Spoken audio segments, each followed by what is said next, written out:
Good evening, आदाब अर्ज़ है।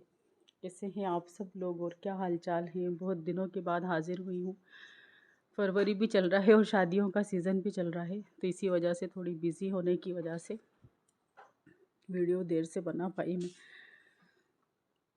तो आज एक चीज़ शेयर करूँगी मैं कि लता मंगेशकर सुरों की मल्लिका कैसे बनी। मेरे पास ज़्यादा जानकारी तो होती नहीं है, लेकिन जो भी होती है मुझे आप लोगों से शेयर करना अच्छी लगती है। तो चलिए मैं कंटिन्यू करती हूँ कि लता मंगेशकर सुरों की मल्लिका कैसे बनी। तो लता मंगेशकर के फादर की डेथ हुई थी।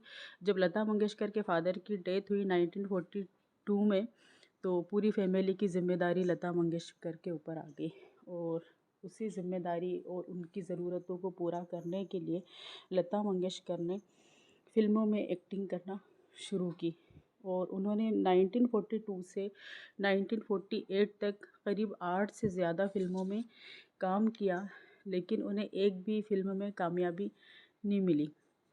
और उसके बाद जब उन्होंने, कहा जाता है कि जिस टाइम लता मंगेशकर बॉलीवुड इंडस्ट्री में प्लेबैक सिंगर के तौर पर एंट्री करी, तो उन्हें उस वक्त रिजेक्ट कर दिया उन और उन्हें ये कह के रिजेक्ट करा उनकी पतली आवाज़ के खातिर, क्योंकि उस टाइम नूरजहाँ और शमशाद बेगम का दौर था और उस टाइम उनके गानों को पसंद करा जाता था। तो लता मंगेशकर की आवाज़ को ये कह के रिजेक्ट कर दिया था कि आवाज़ बहुत पतली है।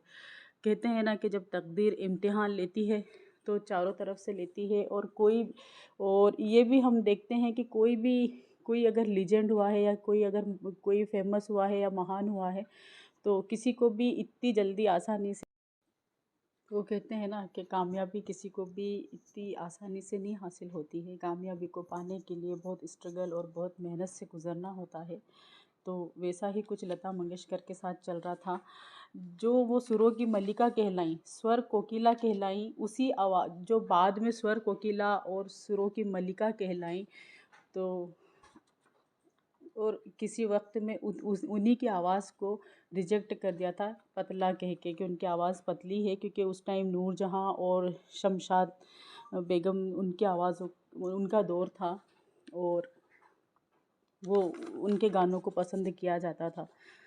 उसके बाद लता मंगेशकर ने एक मराठी फ़िल्म के लिए इस मराठी फ़िल्म में प्लेबैक सिंगर के तौर पर डेब्यू किया और उनके डेब्यू गाने को भी फ़िल्म से काट दिया गया और वो गाने का नाम था नाचू याद गडे खेलू सारी मनी होश बारी। अब इस गाने को सदाशिव राव नेवरकर ने मराठी फ़िल्म किट्टी के लिए कंपोज़ किया था और ये लता मंगेशकर का पहला गाना था, लेकिन ये भी रिलीज़ ही नहीं हुआ कि लता मंगेशकर को 1947 में एक फ़िल्म आई आपकी सेवा में, उसमें गाने का मौका मिला।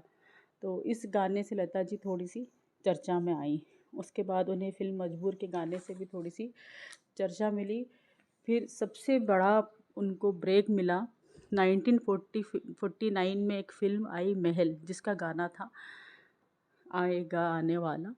इस वाले आएगा आने वाला और इस वाले गाने से उनको सबसे बड़ा ब्रेक मिला। फिर लता जी ने हज़ारों गानों से अपनी आवाज़ का जादू बिखेर दिया। फिर तो वो सबके दिलों पे राज करने लगी। फिर तो उन्होंने अपनी आवाज़ से भारतीय संगीत को पूरी दुनिया में मशहूर कर दिया।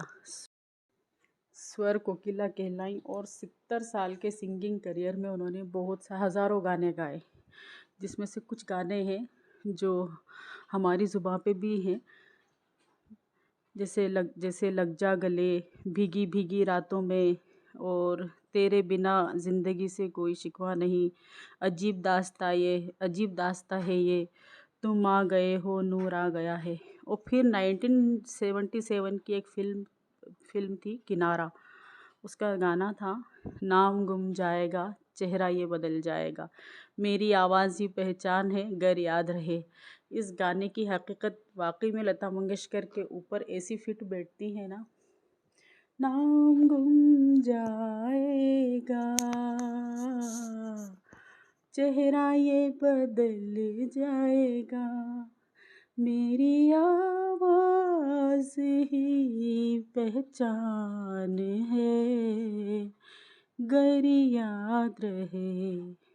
तो इस गाने की हकीकत वाक़ई लता मंगेशकर के ऊपर पूरी फिट बैठती है कि फिर वो अपनी आवाज़ से ही जानी गई और आवाज़ ही उनकी याद है। और आज भी हम सब उनको याद करते हैं। उनकी आवाज़, उनके गाने सब उन्होंने एक ऐसी यादगार छोड़ दी है कि नाम गुम जाएगा, चेहरा ये बदल जाएगा, मेरी आवाज़ ही पहचान है, गर याद रहे।